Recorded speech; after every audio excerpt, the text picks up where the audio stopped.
Ang paglunsyar sang labing una nga business process outsourcing o kon BPO company sa Banwa it Pandan, patod nga magabukas it oportunidad sa mga kabataan sa norte nga bahin sang Antique, agud nga makatrabaho.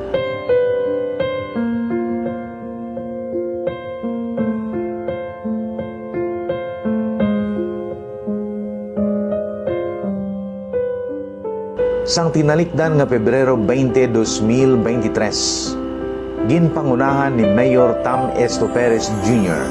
ang blessing kag inauguration sang BPO company nga Ad Valore.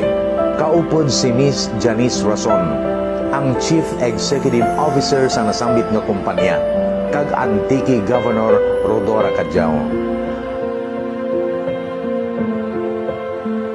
Ang ini nga BPO company, isa ka outbound call center nga nahamtang sa Dibuco Building, Barangay Santa Fe, Banwa it Pandan. Sa kadya, ang Ad Valore may inisyal nga 25 ka mga empleyado nga nag-umpisa ron sa paghana sa idalom sang training and development specialist nga amo ang Sia Artifacts nga ginapamunuan ni Mr. Wally Contento. Ang CEO sang Ad Valore nagalaem nga pasangkaden ang ila operasyon sa madason nga mga binulan paagi sa pag-empleyo sang dugang nga mga call center agents. Initially po, we have 25 for wave 1. Wave 1 is a call center term po for batch 1, 25. Then tomorrow po magsistart na sila ng 9 p.m. to 6 a.m. po. So panggabi po. Training po for 2 weeks. English proficiency in call center 101. Definitely po mag-expand kami. Because for this building, we have a total, our target is 90. I'm very blessed and grateful for Mayor Esto Perez, Mayor Tommy, for his support po. And great example of leadership po sa amin. Very supportive po silang lahat and his core team po. Ang diyang nga trabaho, sangka alternatibo nga opsyon para sa mga taga-Antique, suno kay Sia Artifacts Director Wally Contento. Ang mga kabataan, hindi na kinahanglan nga magkadto pa sa Manila, agud magtrabaho sa call center, bangod yara na ini sa Antique, partikularmente sa Banwa it Pandan. Ang plano namin is to have other options kasi sa mga normal na job sa Antique, kami yung other option na hindi na nila kailangan pumunta ng Manila to work on a call center industry. So, nandito na siya. Kami naman, we're a different company. Sia Artifacts, bale nag-team up kami para mabuo yung call center. So, si Ad Valore, yung call center, kami naman yung client. Kami yung nagbibigay ng produkto para dun sa call center. So, current product namin is healthcare, insurance siya sa states. So, para siyang parang Obamacare, government subsidy na pinibigay namin sa kliyente.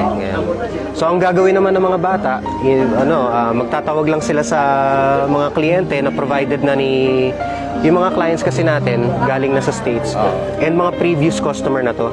So normally ang ginagawa natin is renewal. So pag kinausap nila at nakuha yung interest, ipapasa na agad natin sa kliyente natin. So, ganun lang siya kadali.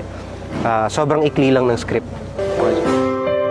Daw hindi naman makapati ang gobernadora kang probinsya, Rodora Cadiao, nga ang mga kabataan nga ginpaeskwela kang probinsya, paagi sa scholarship program kadya, ang una nga nakabenepisyo kang dyan nga trabaho. Inikilabutan niya ako kasi sabi ko, ano ba naman ito? Maliit lang naman ang incentive nila, no? But they're very proud. You know, the psychological effect on a person going to a job and then interviewin siya. Anong trabaho gusto mo? Mas kinanong sa call center, ano ba natapos mo? Iya, ito po, scholar po ako na aming probinsya. Hindi naman nila alam yun kung basta alam nila scholar ka. So, sabi ko, maganda siguro yan. Kaya ang dami nakakakuha, go to in Boracay, go Iloilo sa mga service center doon, sa mga restaurants, you see a lot of Antiqueños. Young of them having a job. Hindi na sila nahihirapan maghanap ng trabaho.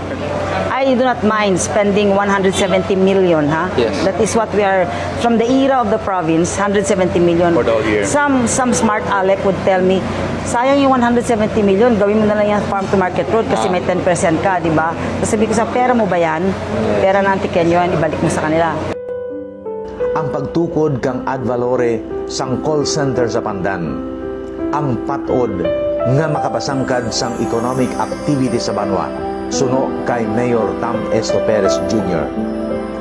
Gani wala na ini sang mahambal kundi magpasalamat bangod natabo ron ang sara sa anang mga promesa sa nagligad nga kampanya nga makatuga it trabaho para sa mga pumuluyo it Pandan. It's a game changer for us, Pandan and Pandananons. Pandan will become famous because of this call center. Number one. Number two, economic activities and development will surely sprout. No? It will not only double but maybe triple. So the retail and the general merchandise business, the transportation, the restaurants, spas, and others will grow and spread in Pandan. Of course, I'm very happy, very overwhelmed, Sir Roger, sa nagkaratabo. Ang amon dream, ang amon promise during election has now come into fruition and reality. It's a dream come true. It's a promise made. It's naibigay yung aming mga promesa noong election. So with that siguro I am head up to my fellow Pandananans nga hindi lang puro daldal, kundi nagagawa yung aming mga sinasalita nung election, sir.